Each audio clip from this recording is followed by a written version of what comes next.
Hi hello welcome to my channel జై Bhim. And ఇంతకుముందు చెప్పినట్టు పార్ట్ 1లో మేనిఫెస్టో సిరీస్గా తీసుకునేది.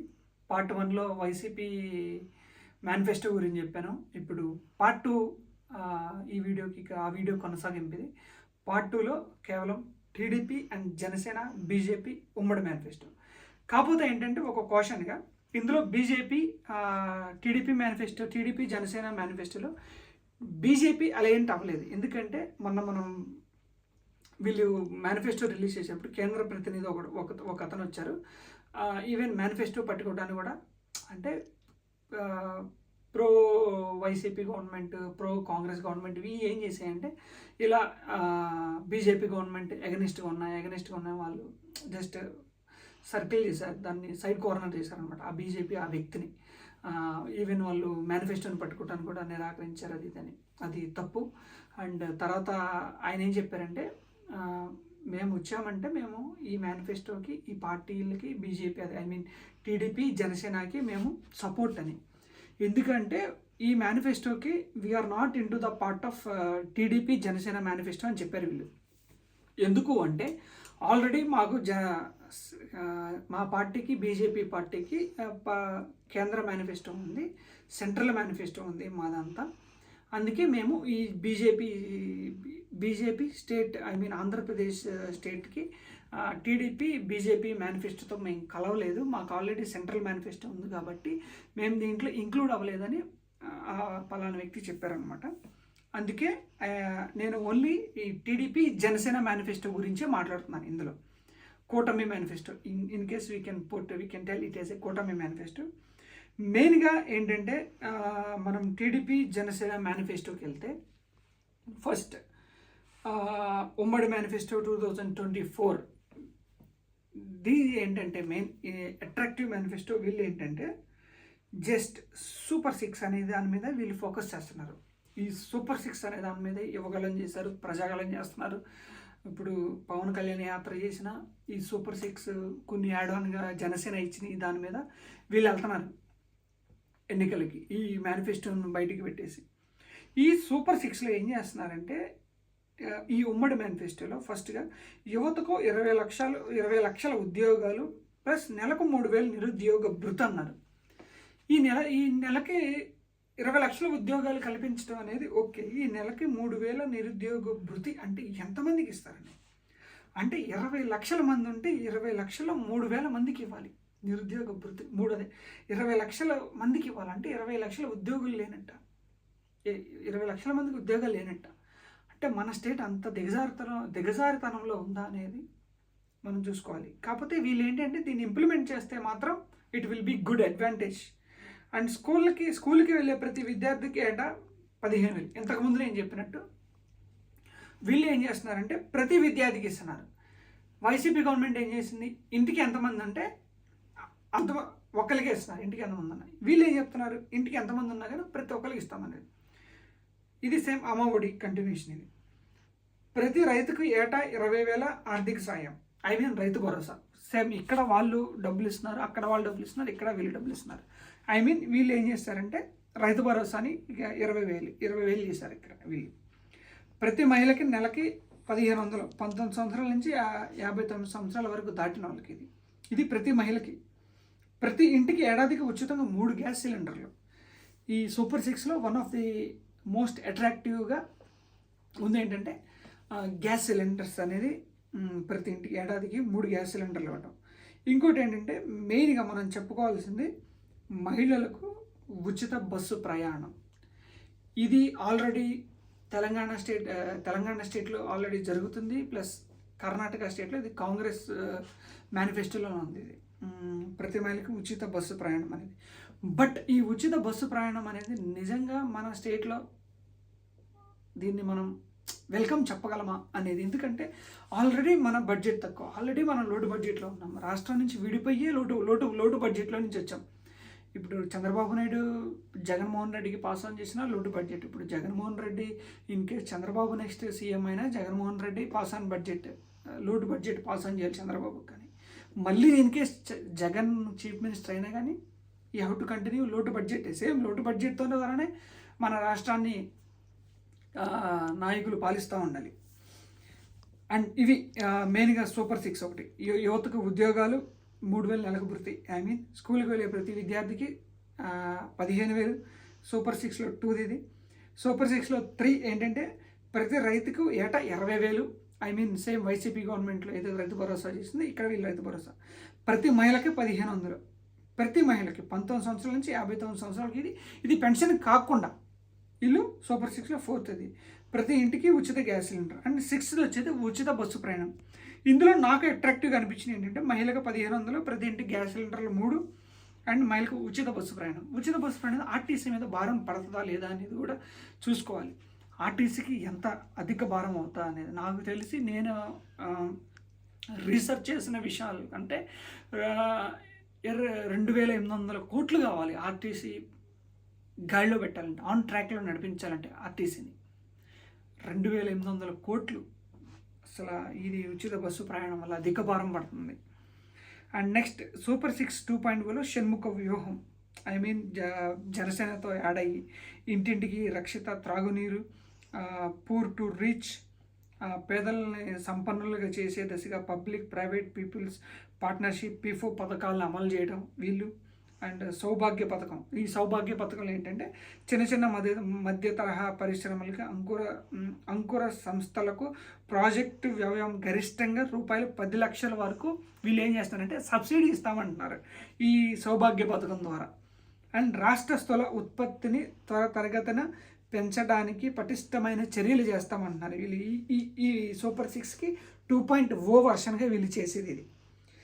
నెక్స్ట్ వీళ్ళు ఏం చేశారంటే వైసీపీ మేనిఫెస్టో చేసినట్టుగానే వీళ్ళు కొన్ని సెక్షన్ ఆఫ్ పీపుల్ని అట్రాక్ట్ చేయడానికి యువత సంక్షేమం అని చెప్పి, ఇంకోటి బీసీ డిక్లరేషను, బీసీలకు రాజకీయ ప్రాధాన్యత, బీసీల ఆర్థిక వృద్ధికి ఉపాధికి ప్రోత్సాహకాలు పునరుద్ధరిస్తామని వీళ్ళు చెప్తున్నారు. శాశ్వత కుల ధృవీకరణ పత్రాలు అందజేస్తామనేది. ఇదేంటంటే శాశ్వత కుల ధృవీకరణ పత్రాలు అందజేయటం ఏంటో నాకు ఈ కాన్సెప్ట్ అర్థం కాలేదు. ఆల్రెడీ కొంతమంది ఏంటంటే కొన్ని క్యాస్ట్ సర్టిఫికేట్లో మార్పించుకోవడం వల్ల, బట్ ఇది ఇంప్లిమెంట్ చేస్తే బాగానే ఉంటుంది. మరి నేను అది అనుకుంటున్నాను. మరి యాదవ కురబ కులస్తులకి ఏం చేస్తున్నారంటే అత్యాధునిక ప్రమాణాలతో గొర్రెల పెంపకం. వీళ్ళకి యాదవ కులస్తులకి, కురబు కులస్తులకి. మళ్ళీ ఇంకోటి ఏంటంటే చేనేతలకి వీళ్ళు చేసేది చేనేత ఉత్పత్తులపై GST రియంబర్స్ చేస్తాం. పవర్ లూమ్లకు 500 యూనిట్లు, హ్యాండ్లూమ్లకు 200 యూనిట్లు ఉచిత విద్యుత్. అసలు ఈ ఉచిత విద్యుత్ సర్టెన్ అమౌంట్ పెట్టే కన్నా ప్రతి గవర్నమెంట్, వైసీపీ గవర్నమెంట్ కానీ టీడీపీ గవర్నమెంట్ కానీ చేనేతలకి అసలు మనం వేసుకునే ప్రతి బట్ట, మన అమ్మలు కట్టుకునే చీర, మన భార్యలు కట్టుకునే చీరలు వాళ్ళు తయారు చేసిన వాళ్ళకెందుకు మనం ఫ్రీ సబ్సిడీ ఇవ్వలేము? ప్రతి గవర్నమెంట్ థింక్ చేయాల్సింది ఇది. చేనేతలకి అసలు ఫ్రీ సబ్సిడీ, అసలు సబ్సిడీ లేకుండా ఫ్రీ కరెంట్ పాస్ ఆన్ చేయాలి వాళ్ళకి. మళ్ళీ వాళ్ళకి స్కీములు ఇవ్వడం, వాళ్ళకి చేనేత ఎక్విప్మెంట్స్ కావాల్సిన ఇవ్వడం. ప్రతి గవర్నమెంట్ ఫోకస్ చేయాలి. వైసీపీ గవర్నమెంట్ ఫోకస్ చేయాలి, అలానే టీడీపీ గవర్నమెంట్ కూడా ఫోకస్ చేయాలి. ఈ సబ్సిడీలు అనేది ఎంతవరకు సమంజసం? వైసీపీ గవర్నమెంట్ కూడా అలానే చేస్తుంది ఈ సబ్సిడీలు ఇవ్వడం అనేది. వాళ్ళకి కేవలం చేనేత కార్మికులకి ఉచిత కరెంటుని ప్రవేశిస్తే వాళ్ళకి బాగుంటుంది అది. మళ్ళీ ఇంకోటి ఇక్కడ ఏంటంటే న్యాయ బ్రాహ్మణులు, దేవాలయాల్లో పనిచేసే న్యాయ బ్రాహ్మణులకు 25,000 గౌరవ వేతనం. షాపులకు 200 యూనిట్లు ఉచిత విద్యుత్. ఏది మన న్యాయ బ్రాహ్మణులకు. బార్బర్స్కి షాపులకు 200 యూనిట్లు ఉచిత విద్యుత్. ఈ 200 యూనిట్లు నిజంగా వాళ్ళకి సరిపోతుందో లేదనేది మనం చెప్పలేం. ఇప్పుడు పలానా ప్రతి బార్బర్ షాప్కి వెళ్తే మనకి టీవీ కంపల్సరీ. ఇప్పుడు మనకి ప్రజలకి మౌలిక వసతులు ఎలా ఉన్నాయో, మన సుఖాల కోసం ఏసీ ఉన్న కటింగ్ షాప్కి వెళ్ళి మనం కటింగ్ చేయించుకుంటాం. అసలు వాళ్ళు ఏం చేస్తున్నారు? పీపుల్ని అట్రాక్ట్ చేయడానికి ఏంటంటే ఏసీలు పెట్టిస్తున్నారు. కొన్ని లైక్ ఫర్నిచర్గా ఫ్యాన్సీ టైప్గా బార్బర్ షాప్స్ని మౌల్డ్ చేస్తున్నారు. వీళ్ళు ఏం చేస్తున్నారు? మిడిల్ క్లాస్ బార్బర్ కూడా ప్రజల కోరికల మేరకు వాళ్ళు కూడా ఏం చేస్తున్నారంటే బార్బర్ షాప్ని రీమోడల్ చేస్తున్నారు. అది ఆ కామన్ బార్బర్ తన అధిక ఫినాన్షియల్ ప్రెజర్ పెరుగుతుంది ఇలా అట్రాక్ట్ చేయటం వల్ల. ఇది మెయిన్ అసల. ఈ 200 యూనిట్ల విద్యుత్ కన్నా అసలు కొంత వీకర్ సెక్షన్ బార్బర్స్‌కి ఫ్రీ ఉచిత కరెంట్ ఇస్తే బావుంటదని నా అంచనా. ఈ బార్బర్స్‌ని మనం వాళ్ళకి హెల్ప్ చేసినట్టు అవుతది. అసలు వాళ్ళు షాప్స్ ఎక్కడైనా పెట్టుకోవచ్చు అనే దాని మీద రిస్ట్రిక్షన్స్ లేకుండా వీళ్ళకి హెల్ప్ చేస్తే బాగుంటుందని ప్రతి గవర్నమెంట్ దీన్ని ఫోకస్ చేసి ముందు ముందు ఇతర వైసీపీ గవర్నమెంట్ కానీ, టీడీపీ, జనసేన గవర్నమెంట్ కానీ ఈ 200 యూనిట్ల కన్నా ఫ్రీ కరెంటు వాళ్ళు కూడా చేనేత కార్మికులకు ఎలా ఇస్తున్నామో వీళ్ళు కూడా అలానే ఇస్తాయి, బాగుంటుందని. దేవాలయాల్లో పనిచేసే నాయ బ్రాహ్మణులకు 25,000 గౌరవ వేతనం. This is an most important thing. ఇది బాగుంది. దేవాలయాల పని గౌరవ వేతనం అనేది 25,000 ఉపయోగపడుతుంది వాళ్ళ ఫ్యామిలీ డెవలప్మెంట్కి. అండ్ ఇంకోటి ఎన్ని చేస్తున్నారంటే టీడీపీ, జనసేన ఉమ్మడి మేనిఫెస్టోలో గీత కార్మికులకు మద్యం షాపుల్లో 10% కేటాయింపు. ఓకే, మద్యం షాపుల్లో ఏంటంటే ఈ కళ్ళు గీసే గీత కార్మికులకి ఇప్పుడు ఆల్కహాల్, లిక్కర్స్ కాకుండా వీటిని కూడా 10% వీళ్ళకి కేటాయిస్తారన్న మద్యం షాపుల్లో. ఇది కూడా బాగానే ఉంది వీళ్ళకి. అండ్ నెక్స్ట్ వడ్డెర కులస్తులకి ఏంటంటే క్వారీలో 15% రిజర్వేషన్, రియాలిటీ, సీనరీ ఛార్జీల్లో మినహాయింపు. రజక కులస్తులకి వీళ్ళు నిర్మాణాలకి, ప్రోత్సాహాలకు విద్యుత్ ఛార్జీలు రాయితీ ఇస్తామంటున్నారు. మత్స్యకారులకి వీళ్ళు చేసే వైసీపీ గవర్నమెంట్ కూడా సేమ్ మత్స్యకారులకి చేస్తూ ఉంటుంది. స్వర్ణకారుల అభివృద్ధికి కొత్తగా కార్పొరేషన్ ఏర్పాటు. వైకాపా గుండాలకు శిక్ష పడే విధంగా చర్యలు. మెయిన్గా వైకాపా గుండాలకు శిక్ష పడే విధంగా ఏ చర్యలు అంటే వీళ్ళని ఏంటంటే పలానా ప్రతి రాజకీయ పార్టీ ఏం చేస్తుందంటే అధికారంలోకి వచ్చిన తర్వాత ఎవరైతే వాళ్ళ అధికారంలో ఉన్నప్పుడు సైడ్ కార్నర్ చేస్తారో మనల్ని కక్షిష్టి తీర్చుకునే టైంలో అలా వీళ్ళు ఏం చేస్తారు కొత్తగా ఏంటంటే డైరెక్ట్గా మేనిఫెస్టోలో పెట్టేశారు డైరెక్ట్గా. ఏంటంటే ఇక్కడ పలానా పేర్లు కూడా తోటా చంద్రయ్య, అమర్నాథ్ గౌడ్, జల్లయ్య యాదవ్, పాల సుబ్బారావు లాంటి బీసీలను హత్య చేసిన వైకాపా గుండాలకు శిక్ష పడే విధంగా చర్యలు అని. ఇదేదో కొంచెం అట్రాక్ట్ చేయడానికి ప్రజల్ని మేనిఫెస్టోలో డైరెక్ట్ పెట్టేశారు. మహిళా సంక్షేమం సేమ్, ఆర్యవైశ్య సంక్షేమం, కాపు సంక్షేమం. అంటే వీళ్ళు కాపుల్ని వీళ్ళు కూడా బీసీలో చేరుస్తామని టీడీపీ కూడా చెప్పలేదు, వైసీపీ కూడా చెప్పలేదు. అంటే వీళ్ళు కూడా కాపు సంక్షేమం అంటే కాపునేస్తాం సేమ్. పాడి రైతులకు సేమ్, ఉద్యోగస్తులకి ఉద్యోగస్తులు, పెన్షనర్లు same pension as it is. వీళ్ళు సేమ్ వీళ్ళు కూడా ఏం చేస్తున్నారంటే సర్టన్ కులస్తులకి బేస్డ్ అపాన్ క్యాస్ట్లీగా డివిజన్ చేసి వాళ్ళకి కొంచెం ఫినాన్షియల్ సపోర్ట్ని ఇవ్వటం అనేది వీళ్ళు కూడా చేస్తున్నారు. ఇంకా మైనారిటీలు, ముస్లిం మైనారిటీల సంక్షేమం, క్రిస్టియన్ల సంక్షేమం, వ్యవసాయ రంగంలో తోడ్పాటునివ్వటం. ఈ టీడీపీ జనసేన కలయికలో కూడా సేమ్ వ్యవసాయంలో కూడా వీళ్ళు ప్రాధాన్యత ఇస్తున్నారు. 9 గంటల నాణ్యమైన ఉచిత విద్యుత్ సరఫరా అనేది ప్రతి వ్యవసాయం చేసే ఒక్కరికి ఇది 9 గంటల ఉచిత విద్యుత్ అనేది మోస్ట్ ఇంపార్టెంట్ కీ థింగ్ ఇది. కానీ దీన్ని మనం నిజంగా అమల్లో పరుస్తున్నాం అనేది ప్రతి గవర్నమెంట్ చూసుకోవాల్సిన బాధ్యత అది. ఎస్సీ ఎస్టీ సంక్షేమం ఇక్కడ ఏంటంటే జిల్లా వారీగా వర్గీకరణ అమలు చేస్తామన్నారు. నేను ఫస్ట్ చూసిన టైంలో ఇది ఏంటంటే జిల్లా వారీగా వర్గీకరణ అనేది నాకు అర్థం కాలేదు. ఇది ఇద్దరు ఏబిసిడి వర్గీకరణ ఏంటా లేదా రాష్ట్ర వ్యాప్తంగా చేస్తారా ఏంటి అనేది ఇది అమల్లో లేనిది. ఇది మరి చూడాలి మున్ముందు ఏబిసిడి వర్గీకరణ ఈ పార్టీలో పెడుతుందా లేదా అనేది. ఈ ఏబిసిడి వర్గీకరణ ఏంటంటే ఎస్సీలని విభజించడం. ఏబిసిడి వర్గీకరణ అనేది మాదిగ కులస్తులు ఏం చేస్తున్నారంటే మా రిజర్వేషన్ మాకు కావాలి, వర్గీకరణ అమలు చేయాలని. ఈ టీడీపీ పార్టీ ఏంటంటే వర్గీకరణకి వాళ్ళు వర్గీకరణకి సెన్సిటివ్ ఇష్యూ ఇది. వాళ్ళు ఆ విషయాన్ని ఎప్పుడు సపోర్ట్ చేస్తారు, మందాకృష్ణ మాదిక్ నుంచి ఈ వర్గీకరణకి. బట్ వీళ్ళు ఇప్పుడున్న మేనిఫెస్టో 2024 మేనిఫెస్టోకి వర్గీకరణకి ఇంపార్టెన్స్ ఇవ్వలేదా అనేది నేను చెప్పగలను. ఇందులో మరి ఎందుకు ఇవ్వలేదో నాకు అర్థం కాలేదు. కానీ ఇదివరకు అంతకుముందు వర్గీకరణ ఏబిసిడి వర్గీకరణ చేసింది కూడా టీడీపీ పార్టీ ఉమ్మడి ఆంధ్రప్రదేశ్లో. కానీ అది కాంగ్రెస్ గవర్నమెంట్ వచ్చిన తర్వాత తీసేసింది. వైసీపీ ప్రభుత్వం వర్గీకరణ అనేది వ్యతిరేకము. అండ్ టీడీపీ పార్టీ లైక్ ఇది ఎప్పుడు సెన్సిటివ్గా ఉంటుంది, దీని మీద సపోర్ట్ చేస్తుంది. బట్ ఇప్పుడు వాళ్ళ వర్గీకరణ గురించి ఏం మాట్లాడలేదు ఈ మేనిఫెస్టోలో. నేను ఎక్కడ వెతికినా కానీ నాకు మేనిఫెస్టోలో గురించి వర్గీకరణ, ఎస్సీ వర్గీకరణ, ఏబిసిడి వర్గీకరణ గురించి ఎక్కడా లేదు. బట్ వీళ్ళు చెప్పింది ఏంటంటే జిల్లాల వారీగా వర్గీకరణ అమలు చేస్తామనింది. బట్ ఎస్సీ వర్గీకరణ అనేది ఎక్కడా లేదు మనకి, ఎక్కడా లేదు. ఎస్. అండ్ నెక్స్ట్ ముందెళ్తే ల్యాండ్ టైటిలింగ్ యాక్ట్ అనేది ఇప్పుడు కరెంట్ ఇష్యూ జరిగేదే ల్యాండ్ టైటిలింగ్ యాక్ట్.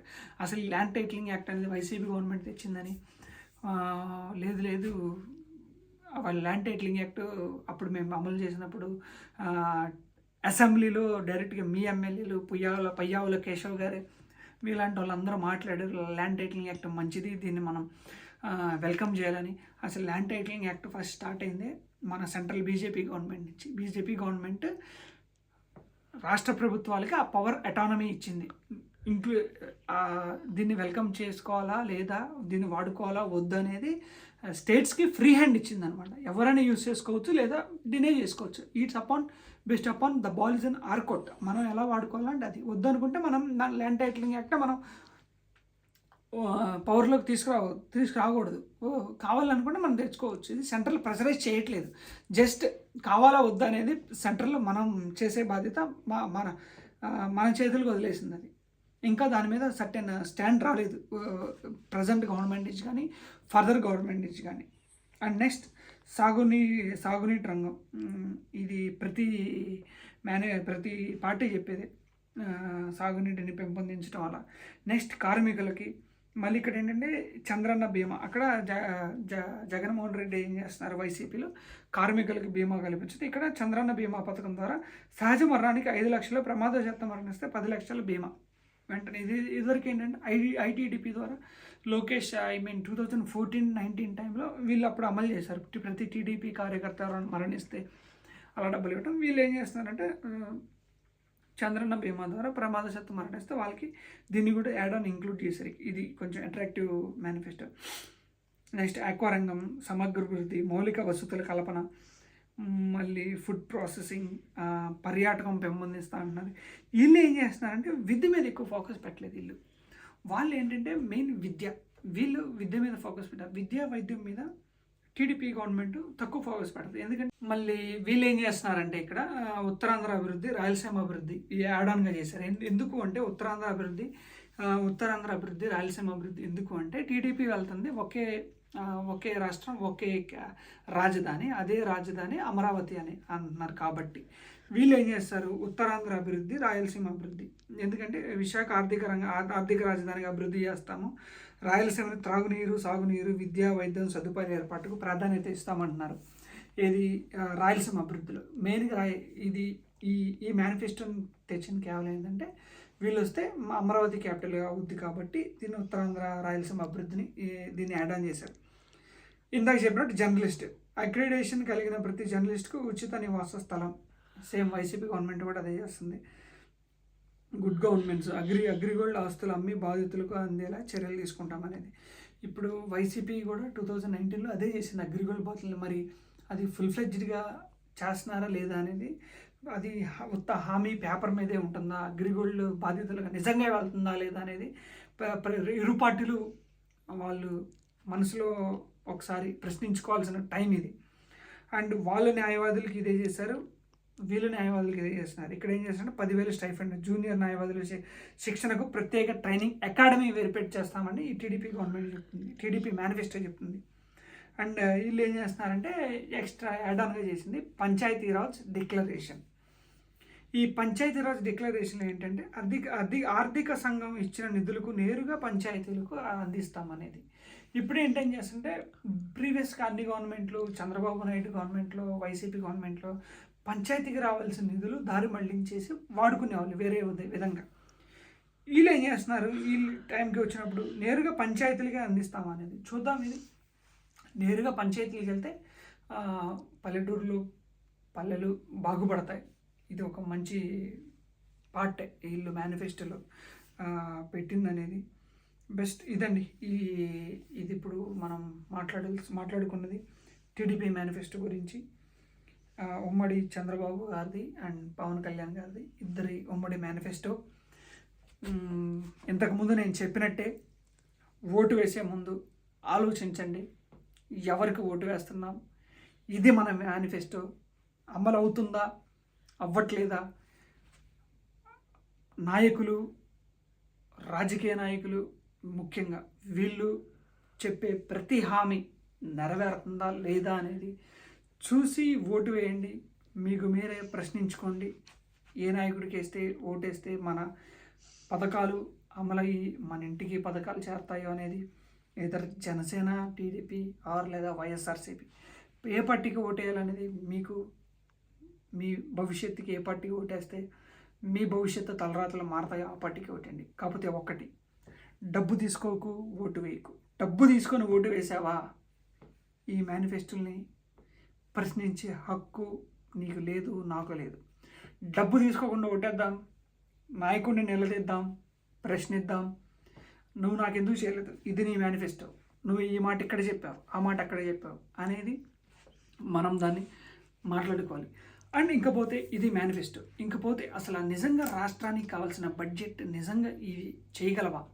ఇప్పుడు మనం ఇప్పుడు 2 లక్షలు, ఇప్పుడు మన budget vote on account budget మొన్న ప్రవేశిస్తే వైసీపీ గవర్నమెంట్ 2,36 lakhs crores కావాలి బడ్జెట్. ఇప్పుడు ఇది ఓట్ ఆన్ బడ్జెట్. ఇప్పుడు వీళ్ళు ఇచ్చే పథకాలకి మనం ప్రవేశపెట్టిన బడ్జెట్కి అసలు ఎటువంటి పొంతన లేదు. అసలు ఫినాన్షియల్ క్రైసిస్లో ఉన్నాం, మనం లోటు బడ్జెట్లో ఉన్నాం.